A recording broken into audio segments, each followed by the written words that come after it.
Komunikasi insya Allah akan terus berjalan sampai nanti mudah-mudahan ada poros. Ya kalau kita lihat kemungkinan ada 3 calon ya, 3 capres. Mudah-mudahan itu terwujud.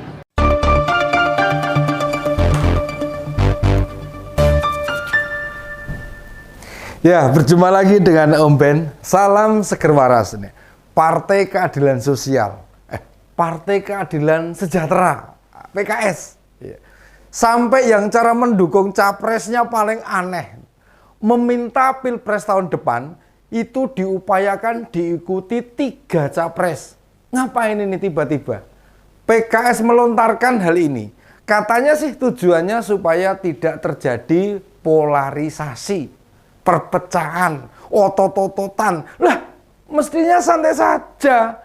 Justru pernyataan PKS tersebut mengindikasikan upaya bisa lakukan politik tawar-menawar. Tawar-menawar apa? Ya tawar-menawar dukungan. Tawar-menawar ini akan menghasilkan biaya. Dan biaya yang diperoleh bisa dipakai untuk kebutuhan partai. Nah, kita tahu. Dalam regulasi tentang pilpres, menyebutkan pemenang pilpres adalah pasangan yang memperoleh suara 50% plus 1. Kalau kayak 2014 dan 2019 jelas bisa, sebab capresnya hanya ada 2 saja. Sementara nih pilpres 2024 kemungkinan diikuti 3 pasang capres, otomatis meraih 50% plus 1 kemungkinannya tuh sangat kecil. Meski kemungkinan selalu terbuka. Permintaan pilpres diikuti 3 pasangan capres oleh PKS itu disampaikan Sekjen PKS saat jadi narasumber di acara yang digelar Kemenko Polhukam, padahal banyak yang sudah paham. Konsekuensinya pilpres diikuti 3 pasang capres itu berat bagi masyarakat maupun penyelenggara. Masalahnya tahun depan juga disertai pemilu dengan sistem proporsional terbuka dan menjadi proses penghitungan suara, perhitungan maupun pelaporan yang disusun petugas pemungutan suara. Juga masih penuh keribetan ini. Itu dari sisi proses. Dan otomatis bila dihitung-hitungan hasil pilpres belum menghasilkan suara seorang capres 50% plus 1, tandanya putaran kedua perlu diadakan. Apa teman-teman lupa? Tahun 2019 lalu, proses perhitungan bertahap dari mulai tempat pemungutan suara hingga ke pusat butuh lebih dari 1 bulan. Belum lagi jika hasilnya digugat oleh pihak yang kalah. Prosesnya melelahkan. Belum lagi di sisi kebutuhan anggarannya, otomatis jadi berlipat. Lah mbok sudah, timbang duit rakyat untuk hal-hal yang tidak perlu, ubah cara menentukan pemenangnya. Idealnya nih, menentukan pemenang 50% plus 1 jika diikuti 2 pasangan capres. Itu masih masuk akal. Kalau lebih dari 2 pasang, ya sudah, aturannya ya kayak di berbagai pemilihan seperti Kades, ketua OSIS, ketua organisasi, apa ketua dan lainnya gitulah. Suara terbanyak itulah yang menang. Ngapain harus 2 putaran segala? Ini bukan kompetisi olahraga. Dan kecurangan pilpres atau pemilu makin sulit dilakukan oleh partai maupun penyelenggara. Nah, rakyat bisa terlibat di dalamnya, ikut berkontribusi, ikut mengawasi, bisa menghitung juga. Ada juga Bawaslu dan jajarannya sampai bawah. Lalu ada pemantau pemilu. Cara mau curangnya bagaimana? Jargon kecurangan pemilu waktu 2014 lalu. Masih kita ingat. Meski prakteknya enggak ada. Dulu Gerindra, PKS, PAN, Golkar, dan teman koalisi lain menyebut kecurangan pilpres dengan TSM. Tes struktur, sistematis, dan masif. Logika orang waras itu jelas tidak mungkin. Kita cek ya, terstruktur. Bagaimana mencurangi pilpres dengan memberi komando, main ancam, main pecat di dalam pekerjaan, kalau tidak pilih Pak Jokowi? Bisa. Perintah atasan ke bawahan harus memilih siapa dijamin nggak bocor sekarang ini. Bagaimana caranya? Artinya kecurangan terstruktur itu tidak masuk akal. Sistematis. Itu berarti cara mencurangi ada sistem yang sudah dibangun. Cara membangun sistemnya mencurangi dengan apa? Dilakukan siapa? Kapan dikerjakannya? Oleh KPU. Yakin mereka semua ikut perintah Pak Jokowi. Emang dibayar berapa mereka tuduhan ngawur itu? Lalu M-nya nih adalah masif. Dilakukan oleh banyak pihak. Lah melakukan kecurangan oleh satu pihak saja susah, kok bisa dibilang masif? Dilakukan banyak orang kelompok dan itu terjadi di mana-mana. Kan kita sama sekali tidak mendengar. Bang Andi Arief dulu pernah bilang nih, jelang coblosan ada kapal merapat ke pelabuhan bawa 7 kontainer surat suara yang sudah tercoblos nih atau yang sudah dipilih nih. Begitu KPU dan Bawaslu ke lokasi, enggak ada sama sekali yang dimaksudkan ketua Bapilu Demokrat tersebut.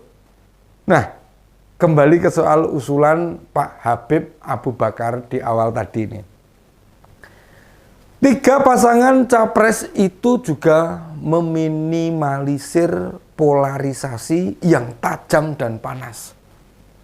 Kalau tadi sudah dijelaskan, 3 pasang sepanjang menangnya harus 50% plus 1, maka mau 10 pasang, ya tetap akan melewati tahap tinggal 2 pasang yang bertarung di putaran akhir. Itu artinya apa? Artinya ya peluang terjadi polarisasi tetap terbuka. Sebenarnya peluang ada polarisasi atau tidak bergantung pada 2 hal itu.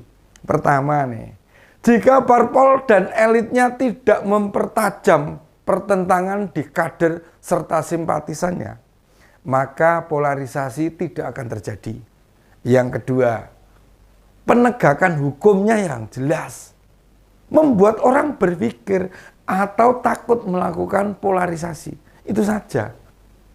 Sepanjang 2 hal itu tidak terwujud, mau berapa 2 pasang ikut pilpres, tidak akan terjadi apa yang dikhawatirkan Pak Abu.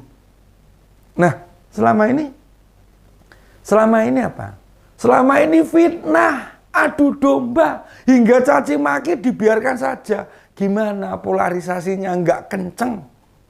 Lihat tuh, Rocky Gerung jelas-jelas menghina presiden. PKS dan Demokrat kan diem saja elitnya. Mbok ngomong, silakan kritik tapi tidak caci maki. Amin Rais, Rafli Harun, Rizal Ramli, Harsu Beno Arif serta kelompoknya sering buat konten isinya ngawur-ngawuran itu. Gimana rakyat nggak makin panas? Coba cek deh yang lain. Misalnya nih, kayak kita di Siwut, mana ada menyampaikan sesuatu ngawur begitu? Nggak ada caci maki yang dikeluarkan. Sebenci apapun kita. Saya pribadi nih, seingat saya selama ngonten di Siwut, belum pernah ngata-ngatain para pembenci Pak Jokowi dengan sebutan kadrun. Karena kata atau kalimat itu justru makin mempertajam polarisasi. Konten yang dibawakan oleh fokus pada analisis, membedah sebuah persoalan. Jika kita ingin menghentikan polarisasi, jauhkan stigma atau menstempel orang lain. Orang yang suka memberi stigma atau menstempel itu menunjukkan dirinya lemah, dalih, kurang argumentasi, logikanya nggak gendep, landasan berpikirnya butuh asupan. Makanya menyisipkan dengan stigma. Mau tahu siapa yang suka gunakan stigma? Ya kelompok tadi. Kayak Bung Rocky dan lainnya.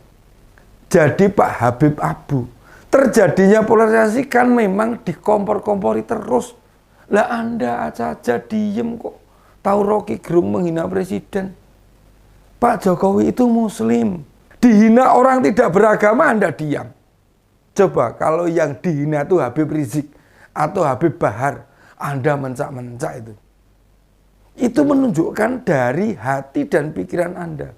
Anda itu sudah tidak adil. Seorang muslim yang baik tidak boleh begitu, Pak. Kita harus adil pada siapapun, termasuk non-muslim. Bahkan orang tidak punya sekalipun. Masa yang beginian harus dibilangin sih? Bukankah orang-orang PKS itu harusnya lebih paham bagaimana menerapkan keadilan? Sudahlah, tidak perlu diatur-atur.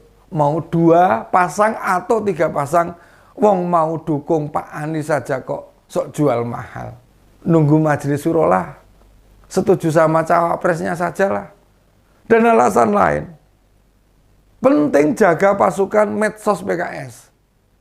Kalau komentar di berbagai konten yang sopan, bukan malah menimbulkan gontok-gontokan. Demikian opini Umben kali ini. Salam seger waras, sampai jumpa lagi.